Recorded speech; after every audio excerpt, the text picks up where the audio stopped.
Hello friends, मैं आकाश आप सभी का स्वागत करता हूं अपने educational channel maths detail knowledge पर। चलिए ज़्यादा देरी ना करते हुए शुरू करते हैं हम अपनी आज की इस वीडियो को।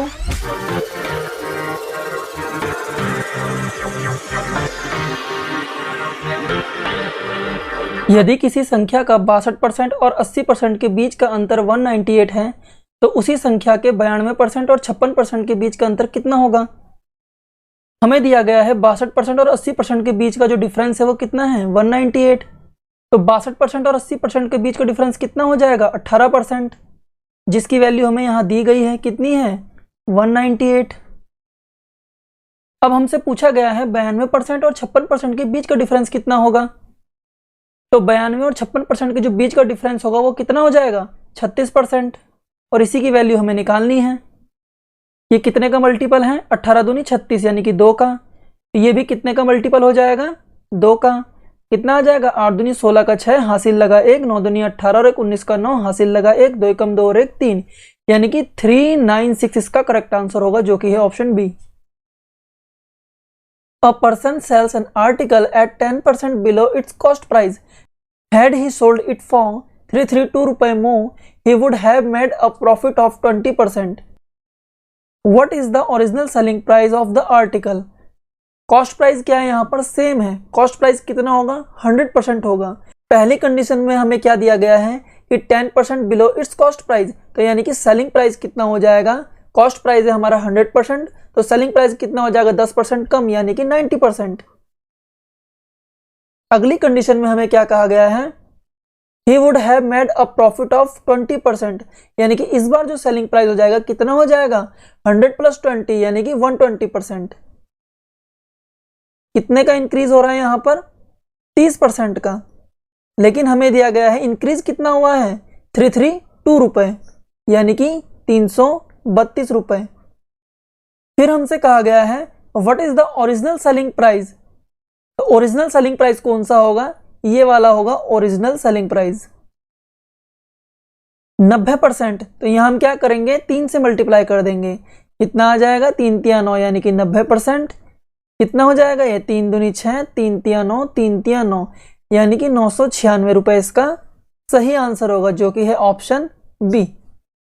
If the number this is completely divisible by 8 then the smallest integer in place of x will be. हमें ये एक संख्या दी हुई है और हमसे कहा गया है कि ये पूर्णतः डिविजिबल है 8 से। तो हमें बताना है कि जो ये x है इसकी जगह कौन सा सबसे छोटा यानी कि स्मॉलेस्ट इंटीजर आएगा। तो 8 का डिविजिबिलिटी रूल हमसे क्या कहता है कि किसी संख्या के अंत में 3 जीरो हो या फिर किसी संख्या के अंतिम 3 अंक 8 से डिविजिबल हो तो वह संख्या 8 से पूर्णतः डिविजिबल यानी कि इस संख्या को हम लिख सकते हैं 100 और 30 प्लस 5x4। ये संख्या तो हमारी पूर्णतः 8 से डिविजिबल है क्योंकि लास्ट में 3 जीरो हैं। अब हम चेक कर लेते हैं ये 8 से डिविजिबल होगी तो x की जगह पर क्या आएगा। तो x की जगह पर हम ये सारी वैल्यूज रख के देख लेते हैं क्या क्या बन सकती है 504, 514, 524 और 534। 8 को हम लिख सकते हैं 4 × 2। तो यहाँ पर हम 4 की डिविजिबिलिटी रूल भी चेक कर सकते हैं। 4 का डिविजिबिलिटी रूल हमसे क्या कहता है, यदि किसी संख्या के अंत में 2 जीरो हो या फिर किसी संख्या के अंतिम 2 अंक जो 4 से डिविजिबल हो तो वह संख्या 4 से पूर्णतः डिविजिबल होगी। 34 तो 4 से डिविजिबल नहीं है इसलिए ये नहीं हो सकता, और 14 भी 4 से डिविजिबल नहीं है इसलिए ये भी नहीं हो सकता। अब हमारे पास बचे हैं 2 ऑप्शन, ये और ये। तो हम क्या करते हैं अब 8 से चेक कर लेते हैं। 8 × 48 यानी कि 480 और 8 × 24 कितना हो जाएगा 405 यानी कि 504 आ गया, यानी कि यही इसका एक करेक्ट आंसर होगा, यानी कि option A. In triangle ABC यानी कि एक ट्रायंगल है एबीसी, ये हो गया ए, ये हो गया बी और ये हो गया सी। हमसे कहा गया है ए बी बराबर है ए सी यानी कि ए बी बराबर हो गया ए सी। फिर हमसे कहा गया है कोण बी ए सी जो है 40 डिग्री है, यानी कि जो बीच में है यानी कि ए वो कितना है 40 डिग्री है, यानी कि ये कितना हो गया 40 degree. Then the measure of कोण बी इज, यानी कि हमें बताना है कि ये कोण बी कितना होगा। सबसे पहले तो हमें ये पता होना चाहिए ये किस तरह का ट्रायंगल है। दो भुजाएं बराबर हैं, यानी कि ये क्या है, एक समद्विबाहु त्रिभुज है, यानी कि आइसोस्केल ट्रायंगल। आइसोस्केल ट्रायंगल की जो प्रॉपर्टीज होती हैं वो हमसे क्या कहती हैं, टू साइड इक्वल होनी चाहिए, जो कि है। और जो टू इक्वल साइड्स हैं उनके जो बीच का कोण होता है उसके अपोजिट में जो एंगल्स होते हैं, यानी कि ये क्या होते हैं, बराबर होते हैं। यानी कि ये भी थीटा होगा, ये भी थीटा होगा। हमें पता है त्रिभुज के तीनों कोणों का योग कितना होता है, 180। तो हम 180 में से 40 घटा देंगे, कितना आ जाएगा, 140। दोनों कोण बराबर है तो हम इसको क्या कर देंगे, 2 से डिवाइड कर देंगे, तो कितना आ जाएगा, 70 डिग्री। यानी कि ये भी कितना हो जाएगा, 70 डिग्री, और ये भी कितना हो जाएगा, 70 डिग्री। यानी कि ऑप्शन डी इसका करेक्ट आंसर होगा। ए किसी कार्य को 20 दिनों में पूरा कर सकता है और बी उसी कार्य को 25 दिनों में पूरा कर सकता है। यानी कि ए कितना काम कर सकता है 20 दिनों तक और बी कितना काम कर सकता है 25 दिनों तक। तो इनका एलसीएम कितना हो जाएगा, 100 यूनिट। यानी कि जो ए है वो पर डे कितना काम करता है, 20 पंजे 100, यानी कि 5 यूनिट पर डे। और इसी तरह से बी कितना काम करता है पर डे, ये हो जाएगा 25 चौक 100, यानी कि 4 यूनिट पर डे। ये क्या हो गया हमारा टोटल वर्क, और ये हो गई हमारी एफिशिएंसी। ये हो गई ए की एफिशिएंसी और ये हो गई बी की एफिशिएंसी पर डे की। फिर हमसे कहा गया है उन्होंने एक साथ काम शुरू किया लेकिन बी ने 5 दिनों के बाद काम छोड़ दिया। यानी कि इन्होंने 5 दिनों तक टोटल काम कितना किया, 5 इंटू 5 और 4 9, यानी कि 9 पंजे 45 यूनिट काम किया है इन्होंने 5 दिन में। इसके बाद क्या हुआ, बी ने काम छोड़ दिया तो बचा हुआ काम जो है वो ए को करना पड़ा। तो उसको कितने दिन लगेंगे, तो हम इसमें से 45 हटा देंगे तो हमारे पास कितना बचेगा, 55 यूनिट। अब इस 55 यूनिट को कौन करेगा, ए करेगा। कितने दिन में, तो इसकी एफिशिएंसी हमें पता है कितनी है, 5 यूनिट पर डे की। तो हम 5 से डिवाइड कर देंगे, 5 यूनिट पर डे। यूनिट से यूनिट कैंसिल और 5 से ये कैंसिल, ये आ जाएगा 11, यानी कि 11 ऊपर चले जाएगा डेज, यानी कि ऑप्शन सी इसका करेक्ट आंसर होगा। The value of this is equal to, यहां हमें दिया गया है A3 माइनस B3 कितना होता है, A minus B A square plus A B और प्लस बी स्क्वायर। यहां से देखते ही हम कुछ ऑप्शनों को तो ऐसे ही कैंसिल कर सकते हैं। बीच में कितना आना है, प्लस प्लस, ये माइनस प्लस तो आ नहीं सकता है और ये माइनस माइनस भी नहीं आ सकता है। यहां कितना आ रहा है, माइनस, तो ये प्लस वाला बी ऑप्शन तो होगा नहीं, तो एक ही ऑप्शन बचता है सी, जो कि इसका करेक्ट आंसर होगा। हमें इसे सॉल्व करने की जरूरत भी नहीं है। A race track is in the shape of a ring whose inner and outer circumference are 440 meters and 506 meters respectively. What is the cost of leveling the track at 6 रुपए पर मीटर स्क्वायर। हमें दिया गया है दो ring की shape में क्या है, ट्रैक है, यानी कि एक ये हो गया और एक ये हो गया। और क्वेश्चन में हमें दिया गया है कि जो इनर यानी कि ये वाला सर्कल है इसका जो सर्कमफेरेंस है वो कितना है, 440 मीटर, और इस वाले का सर्कल का जो सर्कमफेरेंस है वो कितना है, 506 मीटर। रेस ट्रैक कौन सा हो गया, ये वाला हिस्सा हो गया। और हमसे क्वेश्चन में पूछा गया है what is the cost of levelling the track, यानी इस ट्रैक का हमें क्या बताना है, कॉस्ट बतानी है कितनी होगी, वो भी 6 रुपए पर मीटर के स्क्वायर से। हम मान लेते हैं जो ये छोटा सर्कल है इसकी रेडियस कितनी हो जाएगी, स्मॉल आर, और जो ये बड़ा सर्कल है इसकी रेडियस कितनी हो जाएगी, कैपिटल आर। हमें पता है कि जो सर्कल का एरिया होता है वो कितना होता है, पाई आर स्क्वायर। तो जो ये वाला ट्रैक है इसका एरिया कितना हो जाएगा, बड़े सर्कल के एरिया में से हम छोटे सर्कल का एरिया घटा देंगे तो हमें क्या मिल जाएगा, ये मिल जाएगा, यानी कि एरिया ऑफ ट्रैक कितना आ जाएगा, ये पाई कैपिटल में आर स्क्वायर और माइनस में पाई आर स्क्वायर स्मॉल में। तो कितना आ जाएगा, पाई हम कॉमन ले लेंगे यानी कि आर माइनस आर, और कितना हो जाएगा ये आर प्लस आर। और साथ में हमें दिया गया है 6 रुपए पर मीटर स्क्वायर के हिसाब से, यानी कि हम क्या करेंगे यहाँ 6 से मल्टीप्लाई कर देंगे। तो ये कितना आ जाएगा, pi r minus r, r plus are into 6। और हमें कहा गया है पाई की वैल्यू कितनी है, 22/7, r minus R, r plus are into 6। तो इस वैल्यू को निकालने पर हमें क्या मिल जाएगी, इस ट्रैक की कॉस्ट मिल जाएगी, यानी कि रुपए। यहां हमें दिया गया है 22/7, यानी कि जो भी आंसर होगा वो 11 से क्या होगा, डिविजिबल होगा। तो 11 का डिविजिबिलिटी रूल हमसे क्या कहता है कि जो इवन प्लेस का सम होता है और जो ऑड प्लेस का सम होता है उनका जो डिफरेंस होगा वो 0 होगा या 11 का मल्टीपल होगा। तो हम चेक कर लेते हैं, ये कितना हो जाएगा, 8 और 1 9, 9 और 6 15, ये कितना हो जाएगा, 9 और 4 13, यानी कि 0 या 11 नहीं आएगा, यानी कि ये ऑप्शन तो हो नहीं सकता। यहां हम चेक कर लेते हैं, कितना हो जाएगा, 7 और 2 9, 9 और 2 18 और 9 दूनी 18, यानी कि ये 0 आ जाएगा, ये हो सकता है। इसको चेक कर लेंगे, कितना आ जाएगा, 5 और 1 6, 6 और 6 12 और 4 और 4 8, 12 में से 8 गए तो कितना बचा, 4, यानी कि ये भी 0 और 11 कुछ नहीं है, उसका मल्टीपल। फिर हम इसको चेक कर लेंगे, कितना आ जाएगा, 2 और 9 11, 11 और 9 कितना हो जाएगा, 20, 5 और 4 कितना हो जाएगा, 9, यानी 20 में से 9 गया, कितना बचा, 11, यानी कि ये भी हो सकता है। अब हमें यहाँ दिया गया है 6, तो यहाँ क्या हो जाएगा, 3 इंटू 2, यानी कि जो ऑप्शन होगा वो 3 का मल्टीपल भी होगा। तो हम चेक कर लेते हैं कितना होगा, ये 9 है, ये भी 9 है और 5 4 ये भी 9 है, तो बचा कितना, 2, यानी कि ये 3 का मल्टीपल नहीं होगा, यानी कि ये 3 से डिविजिबल भी नहीं होगा। इसका मतलब ये ऑप्शन डी भी नहीं होगा, केवल एक ही ऑप्शन बचा है जो कि है ऑप्शन बी, यानी कि इसका करेक्ट आंसर। फिर भी हम चेक कर लेते हैं, ये 9 ये 9 ये 9 और 7 और 2 9, यानी कि ये 3 से डिविजिबल है।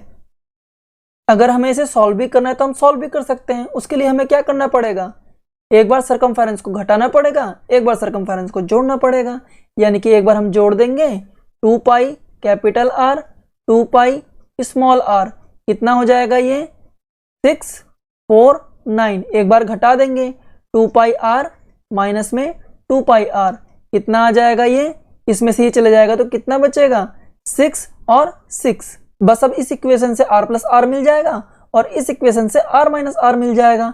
तो जो भी वैल्यू आएगी उठा के यहां रख देंगे, उसको कैलकुलेट करेंगे तो आंसर हमें यही मिलेगा। The father age is 4 times as much as the sum of the age of his 3 children, but 6 years hence his age will be thrice as the sum of their children's age. The present age of father is। हमसे कहा गया है father और उनके 3 children's के जो as का सम है उनका रेशियो कितना होगा। ये हो गए फादर और ये हो गए इनके 3 चिल्ड्रन, इनका हमें दिया गया है रेशियो, कितने हो जाएगा 4:1। यहाँ 3 चिल्ड्रंस का सम है, इसको हमने सी से डिनोट कर दिया। फिर हमसे कहा गया है 6 साल बाद जो है इनका रेशियो हो जाता है थ्राइस, यानी कि 3:1। 6 साल बाद हमसे पूछा गया है फादर की परसेंटेज कितनी होगी। ये परसेंटेज का रेशियो है, जो फादर की परसेंट एज है वो रेशियो में 4 है, यानी जो भी आंसर होगा वो 4 का मल्टीपल होगा, यानी कि 42 तो हो नहीं सकता और 54 भी नहीं हो सकता। फिर हमसे कहा गया है 6 साल बाद जो फादर की एज है वो हमें रेशियो में दी गई है 3 है, तो 6 साल बाद जो भी आंसर होगा वो 3 का मल्टीपल होगा। इसमें हम 6 जोड़ देते हैं, कितना हो जाएगा 62 54।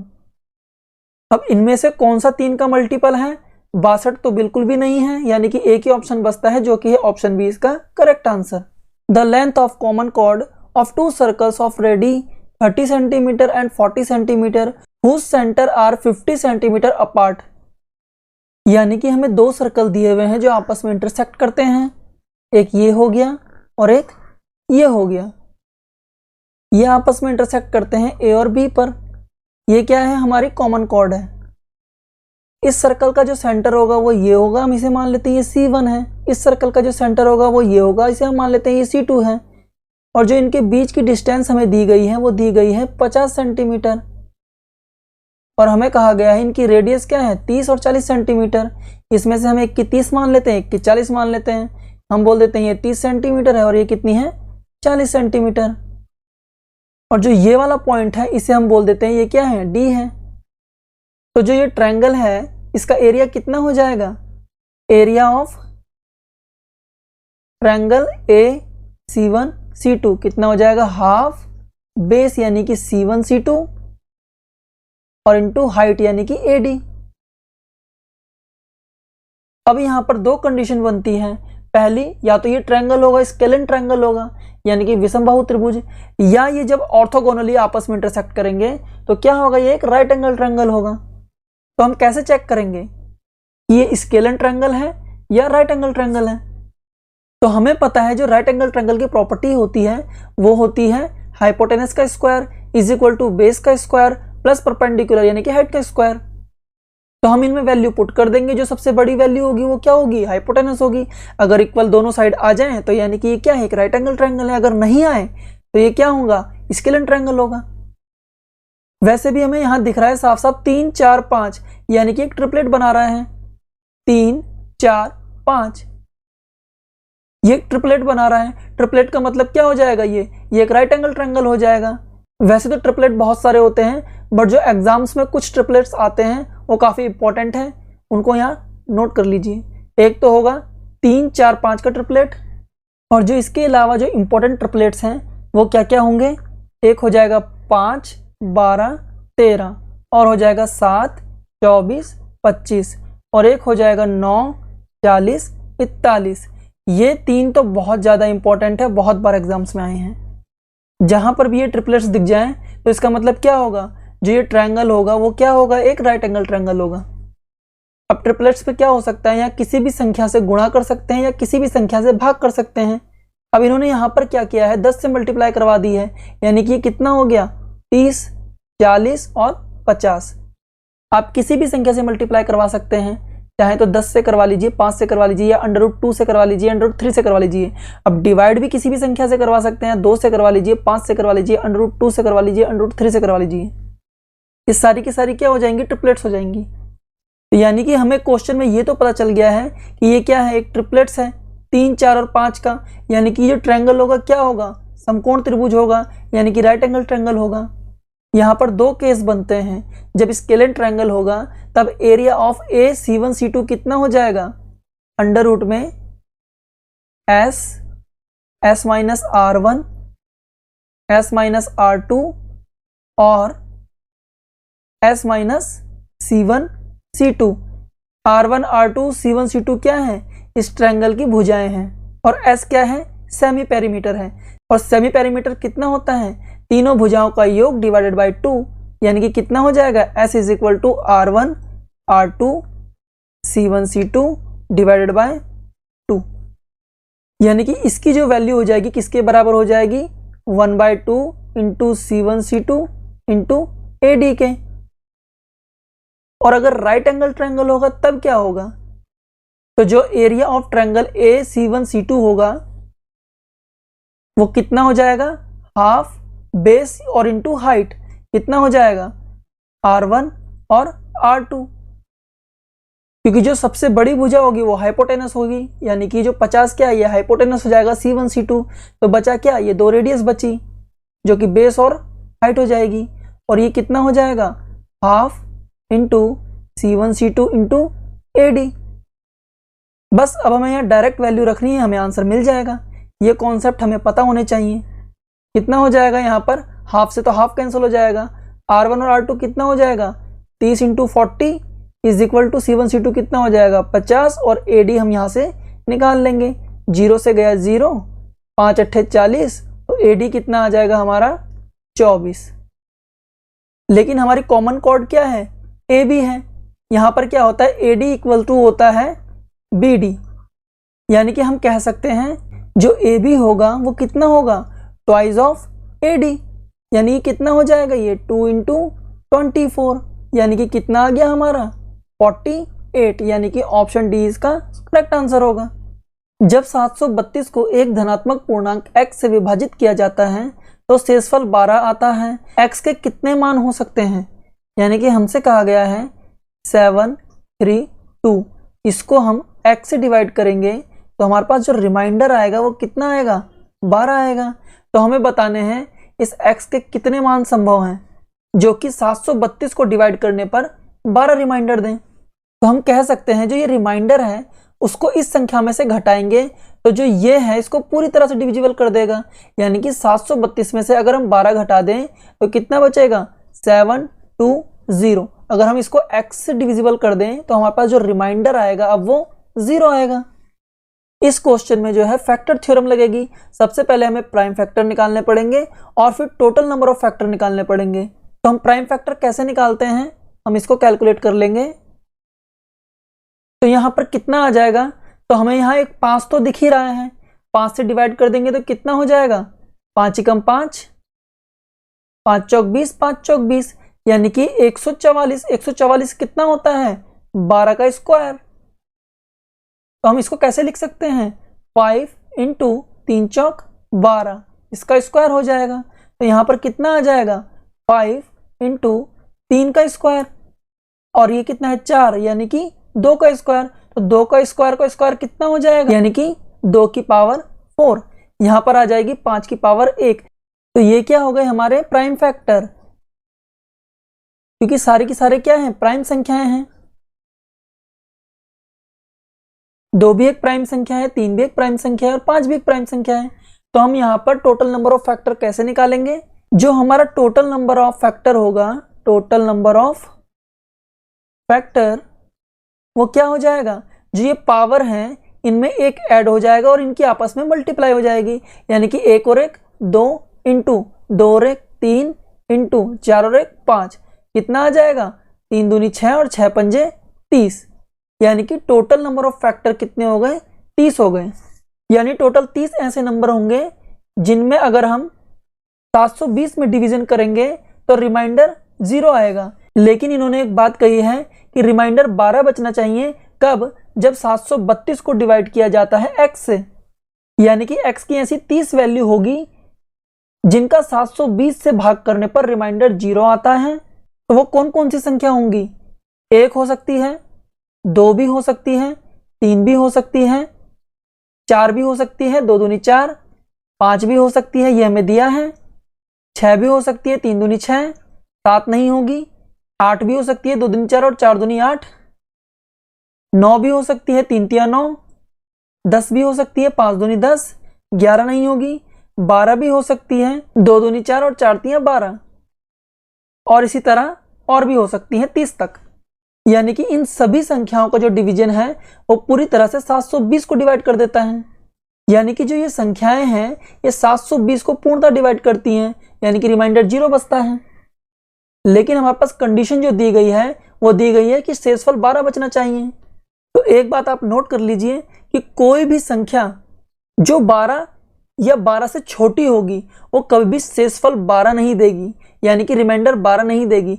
शेषफल यानी कि रिमाइंडर 12 देने के लिए उसका 12 से बड़ा होना जरूरी है, यानी 12 रिमाइंडर देने के लिए 12 से बड़ी संख्या होनी चाहिए। तो ऐसी कितनी संख्याएं हो सकती हैं 30 माइनस ये कितनी संख्याएं हैं 1 2 3 4 5 6 7 8 9 10, ये टोटल कितनी है 10, माइनस 10 कर देंगे तो हमारे पास आ जाएगा 20, यानी कि 20 ऐसी संख्याएं होंगी जो 732 को डिवाइड करने पर 12 रिमाइंडर देंगी, यानी कि ऑप्शन बी इसका करेक्ट आंसर होगा। हम एक एग्जांपल ले लेते हैं, 12 के बाद कौन सी ऐसी बड़ी संख्या होगी जो 732 को डिवाइड करने पर 12 रिमाइंडर दे।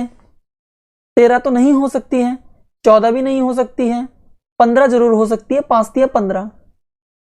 तो हम चेक कर लेते हैं, 732 में हम 15 को डिवाइड कर देते हैं,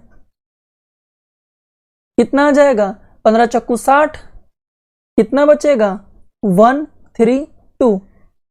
तो अब कितना आ जाएगा 15 अट्ठे 120, तो कितना बचेगा हमारे पास 12, यानी कितना रिमाइंडर आ गया 12।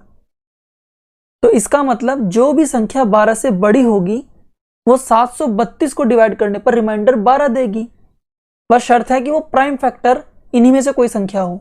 अगर आपको हमारी यह वीडियो पसंद आए तो आप हमारे चैनल को सब्सक्राइब कर लीजिएगा और साथ ही बेल आइकन को प्रेस कर लीजिएगा ताकि आने वाली सभी लेटेस्ट वीडियोस के नोटिफिकेशन आप तक पहुंच सकें। धन्यवाद।